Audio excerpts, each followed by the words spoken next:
Hi there, welcome to Queer Stories. Today I wanted to talk to you about gender identity, gender expression, and sexuality, and the areas in which these three things intersect and where they don't. So I'm going to be quite honest with you that the reason that I'm making this video is that I got quite upset by something that I saw on Twitter last night. And it's so easy to get upset by things you see on Twitter because the way that they present information is bite-sized and really easy for misinterpretation because it's not really a great place to have a dialogue. So I thought rather than me spending the entire sleepless night tossing and turning, which I also did, I thought let me take this opportunity to figure out why I was so upset about the Twitter thread that I read and try to boil that down into a learning moment for people that might have views that are different than mine. I'm not going to call out the specific Twitter thread that I had a problem with because it really isn't about that person and it isn't about their thread. It's about the fact that I see this type of discourse happening over and over again and it's really bothering me. And the type of discourse that I'm seeing is people that are trying to define the gender identity of somebody else. And in my view, the only person who can define their own gender identity is that individual. And as I'll go into in this video, because in a lot of places it's not safe for people to talk about their gender identity, sometimes you can't even infer what that person really thinks based on the actual words that have come out of their mouth. You have to look at a combination of the actions and the words, but nonetheless, making a judgment or making a statement about somebody else's gender identity is not useful. And even more than it not being useful, when you try to describe what you think somebody else's gender identity is, just by doing that, it can be harmful to that person.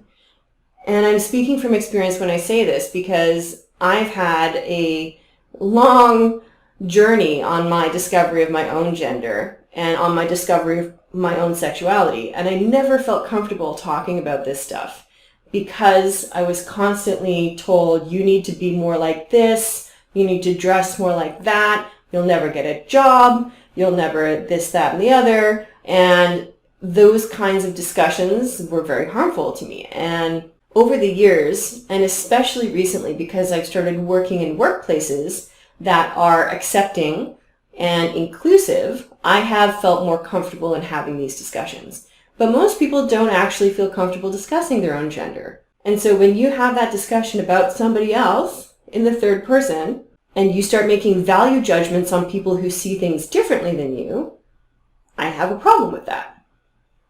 So let me go into educating a little bit about how this works. Okay, so first of all, I want to make absolutely clear that there is a difference between gender and sexuality. And there's also a difference between gender identity, which is how you feel about your own gender, and gender expression, which is how you display your gender on the outside. So the clothes that you wear, the words that you use when you speak, that sort of thing.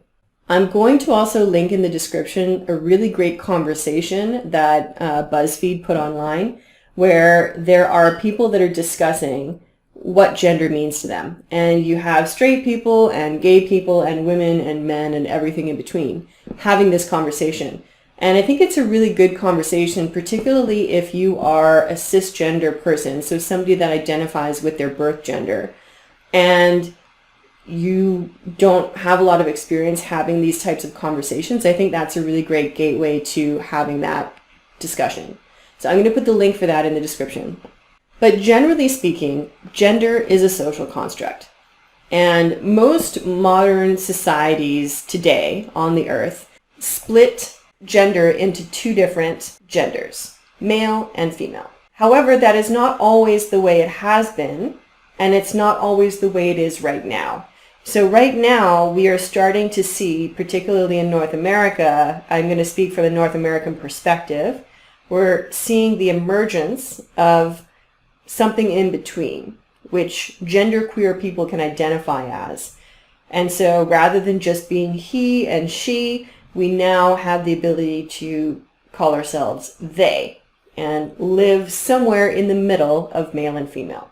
And there are many, many other examples of cultures in the past where you can see gender being fluid. So just as a couple of examples of this, we've seen this in Native American cultures, and we've seen this in India, and I'm sure that if I did a ton of research, I could come up with 50 different countries that have concepts of people that live between the genders. And something else that plays a huge role in gender that we don't always talk about explicitly is language. And in the English language, and in all Romance languages, there is a gendered pronoun that's used. So we use he or she. Not all languages have this. And so if we take the example of Chinese, they have the ta pronoun, but it sounds the same whether you're saying he, she, or it. It's only when it's written down that you can see the difference between he, she, and it. Also in Japanese, they don't really use pronouns. They have pronouns like me and you, but they tend to drop the pronouns when they're speaking. And if you want to say he or she, you say that boy or that girl. So depending on what language you speak, your ideas of gender might also be more fluid to begin with. But the most important thing to remember about gender is that gender is a social construct, and in reality, gender is more fluid. So when I look from a North American perspective at what does it mean to be male, beyond physical characteristics, so the genitals that you have, generally speaking, I'm not going to talk about genitals in this video. I really don't care what you have. But what is gender beyond that? I'm going to take an example from Wikipedia. If you just put Wikipedia masculinity, then you will see the Wikipedia page that I'm referencing here, but I'll also link it in the description. Traits traditionally viewed as masculine in Western society include strength, courage, independence, leadership, and assertiveness. Now, if we take the corresponding page on Wikipedia on femininity, traits traditionally cited as feminine include gentleness, empathy, humility, and sensitivity. Beyond whether or not your personality skews more towards those binary roles, there's also the way that you present yourself physically. So the clothes that I choose to wear, the way I cut my hair, whether or not I wear makeup, sure, you can say that those things are feminine or masculine. But what I'm going to present to you in this video is that by creating this binary and saying that it's masculine or feminine when you wear makeup, that is kind of harmful. I deliberately didn't put any lipstick on today. Normally I would put makeup on. I just put a little to cover up my zits because nobody wants to see that. But like, generally speaking, I don't wear makeup at home. And the idea that most women wake up in the morning and the first thing they do is put on their face, so to speak, is ridiculous. So let's take examples of public figures that you may know. I'm going to take the examples of Jaden Smith and Kristen Stewart. So Jaden Smith is the son of Will Smith, who everybody knows, and he's acted in a few movies. I think he's a reasonably good actor. But the reason that he caught my eye is because he started his own gender fluid clothing line. And he was really advocating for being able to express yourself in whatever way you want to express yourself. And if you look at some of the clothing in his line and some of the photographs that are taken, what do you think that means about his gender? And are you going to make some assumptions about his sexuality? If we look at Jaden's own words, what he said about his own fashion line is, MSFTS is for the girl that wants to be a tomboy or the boy that wants to wear a skirt. Jaden Smith also said, I feel like people are kind of confused about gender norms. I feel like people don't really get it. I'm not saying that I get it. I'm just saying that I've never seen any distinction. I don't see man clothes and woman clothes. I just see scared people and comfortable people. I think that is so true and hitting the nail on the head. And it's how I have felt my entire life. When I was younger, I used to fit within more female norms in terms of the way I presented myself and the clothing that I wore, not because I wanted to wear those clothes, but because I thought those were the clothes that would let me be socially acceptable and get a good job and live a good life. Had nothing to do with whether I was comfortable. And then as I've gotten older, I have been able to embrace the fact that I live more on the spectrum, and wear whatever the heck I want. I mean, today. So today I'm sporting these amazing harem pants along with a t-shirt and flannel combination. And so he is deliberately touching on the fact that there are judgments made about people based on what they're wearing. When you look at Kristen Stewart, she has been having a lot of conversations about gender in clothing. And I saw an interview that she recently did at a Chanel fashion event. All right. They genuinely do feel a little bit like, not confrontational, but like let's actually engage in the world that we live in. 지용 씨 안녕하세요. 안녕하세요. 잘 지내셨나요? 예. And she's choosing roles when she's acting that are skating between genders. And so she loves to play around with that. Now, this is not to say that I think that the reason that people make judgments about gender is inherently malicious. Our whole society, and like I was saying earlier, our language is dependent upon gender. In order to use the right pronouns, we have to figure out what gender the person is first.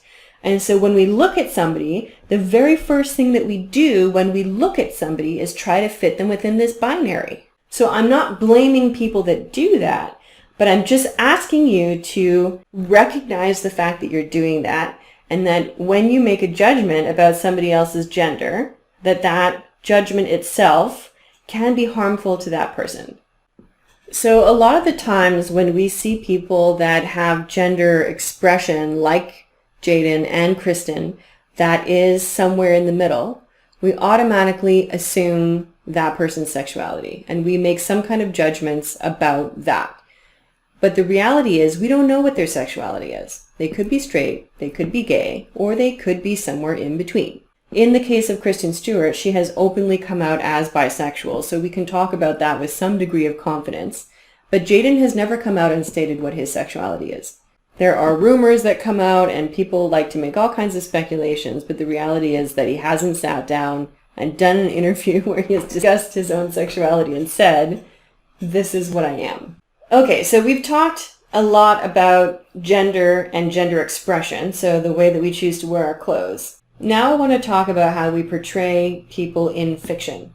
So I'm writing fan fiction, I'm reading fan fiction, I'm looking at fan art, and the way that we portray people in fiction is really dependent on the creator.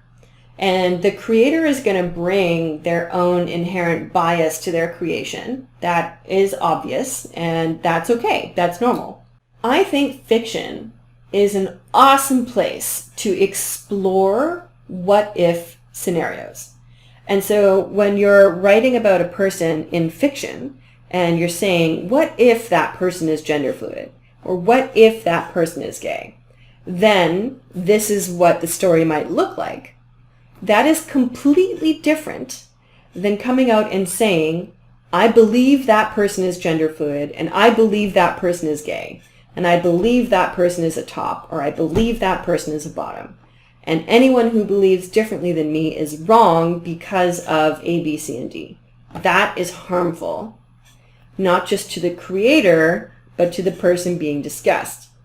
Generally speaking, if you want to write fiction, whether it's about real people or whether it's about characters, you will write things in a certain way. And there will be other people that will come along and say, oh wow, I totally don't agree with you, man. Like, I didn't see it that way at all. I don't see that person as having a dominant personality. I don't see that person as choosing to explore their sexuality in that way. Okay, so don't read that piece of work. Go and read something else that conforms with your ideas. The purpose of fiction is to explore. That is literally what fiction is. That is literally what stories are. Stories are our way of exploring our humanity. Now, when it comes to real life is where it gets messy.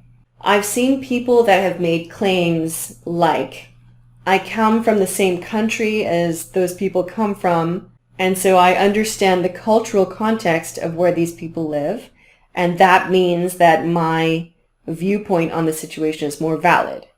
But now you're ignoring the fact that the person is writing fiction, and they're saying, I'm writing fiction, this has nothing to do with real life. And the reality is that given that gender is a spectrum, and given that gender is different in different countries, the country that the writer comes from is going to influence the way that they write.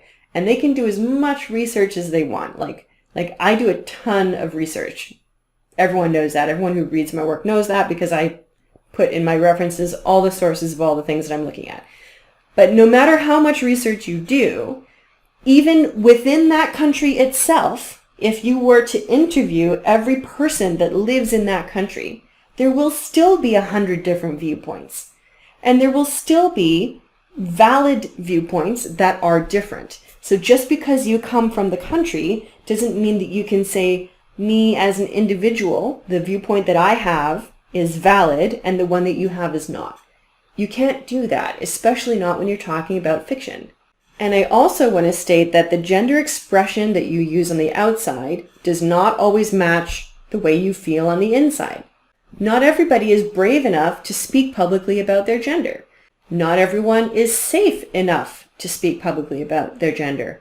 You might live in a country where if you express that you feel a little bit genderqueer, that you might be blacklisted, you might never be able to work again. So what is the motivation for that person to come out and say, oh yeah, I actually enjoy doing what I'm doing? There's no motivation for that. And you might say that because I hid my own feelings about my gender for over 30 years when I was figuring shit out, you might say that that makes me a coward, but I say it makes me pragmatic. Because at the time that I was living and the place that I was living, it was not safe for me to have these discussions in public. I also firmly reject the idea that we can define gender based on things like I was talking about earlier. Like having a dominant personality makes you male, being kind and affectionate makes you female. I reject that. And when you start to analyze and say, oh, well, this person is more masculine and this person is more feminine, doing that analysis is reinforcing the gender binary that is harmful. And you're also invalidating the opinions and experiences of people who are different than you. And if you're doing so in a public forum, you can do that, but you have to be ready to have the conversation. You can't just dump something on Twitter and expect that nobody is going to have any feelings about that. And we can see that an example of that happening with J.K. Rowling and her views of transgender women and transgender men. If you are going to use your public platform to put your views out there, you have to expect that there are going to be people that don't agree with you. And you have to be ready for that mentally and emotionally, ready to engage in that discussion. Like I am right now. I'm using YouTube as my platform and I'm saying, hey, I want to talk about gender. Anyone, whether you agree with me or disagree with me, you're welcome to come into my comments section and tell me what you think. In fact, if you want to have a conversation live, we can actually get on Zoom together and we can have a conversation about it and we can discuss how our views differ. I would love to do that. I would love to have this conversation because I think when you're open to different viewpoints is when you are really going to grow as a human being. But if you think that you can say something in a public platform that is so controversial and not stir up resentment from people that view differently than you, then I think that's a bit naive. Freedom of speech does not mean freedom of consequence. As soon as you say something, you are opening up for somebody to say the opposite. And if people feel undervalued and unloved, they will have an emotional reaction. And I think that's pretty normal. So I wouldn't blame people for having an emotional reaction to something that's said online. So now I want to discuss two people that fall within the gender spectrum that's not entirely clear. And the people that I'm going to talk about are Wang Yibo and Xiao, the actors from The Untamed. So let's start with Wang Yibo. Whether you like it or not, he does not fit within a gender binary.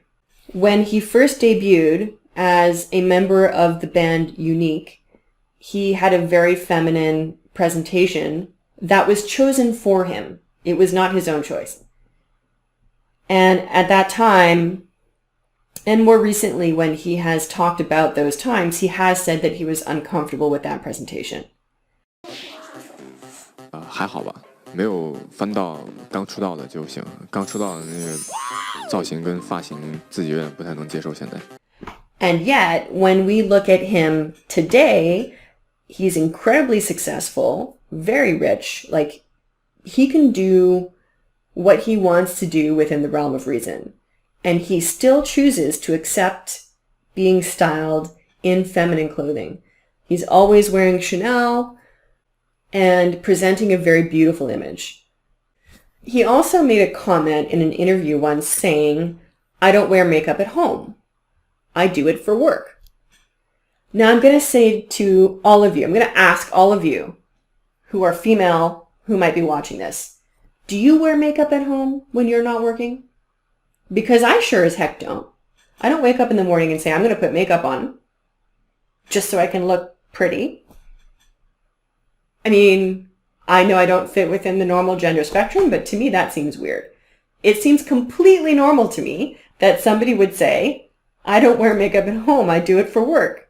And that means absolutely nothing about his gender expression and whether or not he's comfortable exploring his feminine side. If we talk about his personality, he's somebody who's really into high adrenaline sports like motorcycling and skateboarding, and he's sort of a strong, silent type. And so even though he's more quiet, when he professes an opinion, he does so without reservation, and he presents himself in a very confident manner. And so people combine all those things to mean that he has a dominant personality. But I also see him presenting himself as somebody that is very unsure of himself. He stutters a lot when he's nervous. 是长了一副爱打游戏的脸，是吗？是说符合这个角色是吧？对啊对啊。你自己觉得你自己符合吗？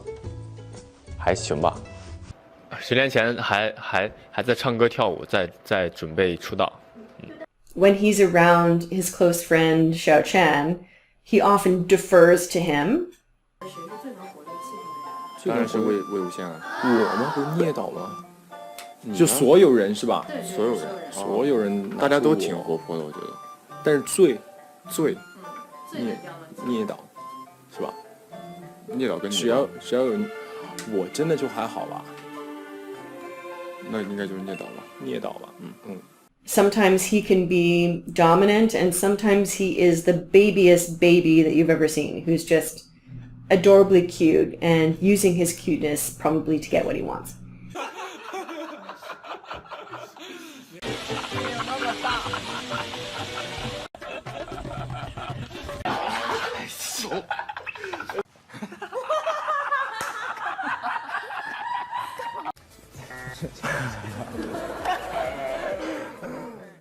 So if you are going to make an evaluation of his gender and try to fit him within one or the other, what are you going to use to do that? The way that he physically presents himself?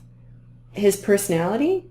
Well, he physically presents himself both feminine and masculine.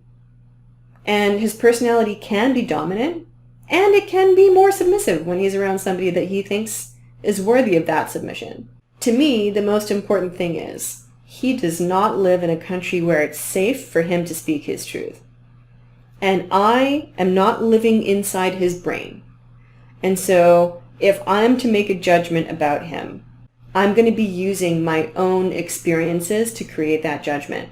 And you can make arguments on either side. But one way or the other, what we can say is he's comfortable and confident living in the middle of that gender spectrum.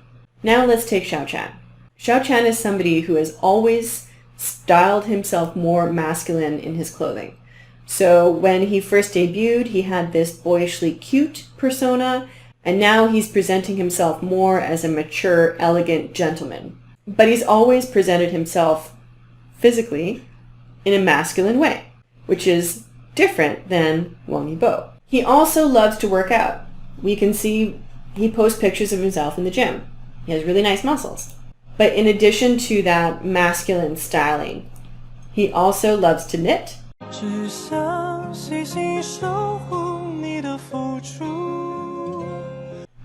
He giggles. 对，好严格啊，老师们。你我这样这么一，我跟你讲，他超级爱你。第二个字是礼，对哎。And he's very kind and sweet and thoughtful. And so if you're using those Wikipedia-like definitions of feminine and masculine, then you might say that his personality is more feminine because he seems to be more caring. But once again, if you start saying that he is more feminine, what you're doing is you're trying to force him into this gender binary. And I will submit to you that what you're doing is you're creating a toxic environment where males think, if I want to be considered male, I'm not allowed to knit. I'm not allowed to giggle. I'm not allowed to be kind. So I need to be more assertive. And so that's where you get this idea of toxic masculinity that starts to breed, because when people want to be considered cisgender, and they think the only way that they can be considered cisgender is by changing the way that they behave in public, you're reinforcing a toxic binary. I will submit to you that instead, what we should do is we should say, all of this is male for anyone who wants to say they're male. These things have nothing to do with gender. And if you were to ask him, if you went up to Xiao Chen and you asked him, do you think you're feminine or masculine? He, first of all, might be confused by the question. And he might just answer, well, I've always thought of myself as a guy. Is there something about me that you think isn't manly? like, do you want to discuss that? Like, is that something you feel the need to, discuss? So the most important thing to take away from this is we don't live in his brain. We don't know what's going on in there. The thing that I find the most surprising about people that try to fit these two guys into heteronormative gender roles is that their whole appeal and what makes them attractive to us is the fact that they're gender fluid. If they were hyper-masculine or hyper-feminine, I don't actually think that you would like them that much. I think the thing that you like about them is that they kind of skirt around in the middle there. So why do you need to talk about it? If you like watching their works, watch more of their works. If you want to write fan fiction, write fan fiction. If you want to draw some fan art, go draw some fan art. Do whatever it is that makes you happy. But don't put the burden of your own impression of gender on them to try to force them into one side or the other. Because you know what? They can be both.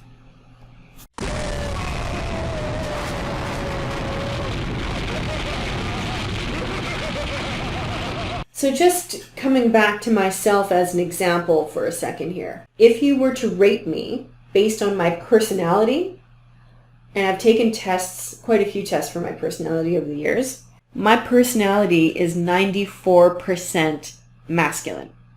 So in other words, you cannot get more masculine than me. You can get 6% more masculine than me, but you cannot get more masculine than me. I am assertive, I'm dominant. Like Yibo, I'm a quiet, assertive type, but when I have an opinion, I'll tell you what my opinion is. And then if we're talking about activities and stuff, I love things that are more masculine. I played rugby and hockey when I was growing up. I had a motorcycle, Kawasaki Ninja, for 10 years. I studied as a mechanical engineer, and I've worked in male-dominated fields my entire life. I'm usually the only girl or the only of a few girls that are a lot like me when I'm in a group. But sometimes I'm more girly and cute. And sometimes I'm more masculine. But the most important thing is I get to define for myself what my gender is. And all of that can fit within the umbrella of female. And my gender also doesn't have anything to do with my sexuality. I'm bisexual, but if we want to get more specific, I'm a demisexual pansexual, meaning I fall in love with people regardless of their gender, and I usually need to get to know the person first. So my feelings grow over time. But I have friends that are just as masculine as me, and that are female, and that are straight. So these two things are not linked together. And the fact that I have a masculine personality doesn't mean anything about what I might enjoy in the bedroom. Those things are completely separate. I might be completely dominant in my regular life, and I might be submissive in the bedroom. You don't know that, because you're not me. So I feel like I've kind of been repeating myself, and I'm sorry that I rambled a lot in this video, but I was really a little bit triggered yesterday by this discourse. And I'm triggered every time it happens on my fanfic. So I write a fanfic, and it's over 1 million words long, and there's a lot of people who've read it, and every now and again somebody comes onto my fanfic and they say, I don't agree with the gender expression that you did in that chapter, or I don't agree with the way that they were intimate together. I don't see them that way. I don't think that's realistic. And I'm not saying that you don't have the right to think that what I'm writing isn't good or isn't what you enjoy, but it is valid. And if you start saying to people that if they don't see things the same way you do, that they are inherently misogynistic, that's a value judgment. So in summary, I think that fiction and fan art is a great place to explore gender and all of its variations. And that what you do in fiction does not mean that you believe exactly those things in real life. And when you bring your own biases and beliefs to the public domain, you are opening discussion and discourse about those beliefs. But please, please stop making value judgments on others who read a person's gender expression differently than you do. That's pretty much all I have to say today. I know that was a lot. So if you want to discuss this with me, my comment section is open. Throw some comments in there. And if anyone wants to get on the channel with me and really have a debate about this, I'm totally willing to have that debate. Let's discuss it together. As with anything that's a social construct, it's going to be widely open for different interpretations. If you like this video, go ahead and give it a thumbs up. And if you want to support me in continuing to be able to create this content, then I do have a Patreon account that you can check out. Thanks very much, and hope you have a great day. Okay, so it looks like today we have Baby Cat joining us. Hi, Baby Cat. What are you doing? You want me to give you treats. Every time this is what it is. You want your treats? I don't have your treats today. I gave you so much white food. You're so demanding. Do you want to come over here? Want to come over here? Whoa. Want to go on the table? What do you want? What do you want, baby? Up on the table. Floofy butt. Look at your floofy butt. Okay, I'll give you a few peggies. Now you can settle down.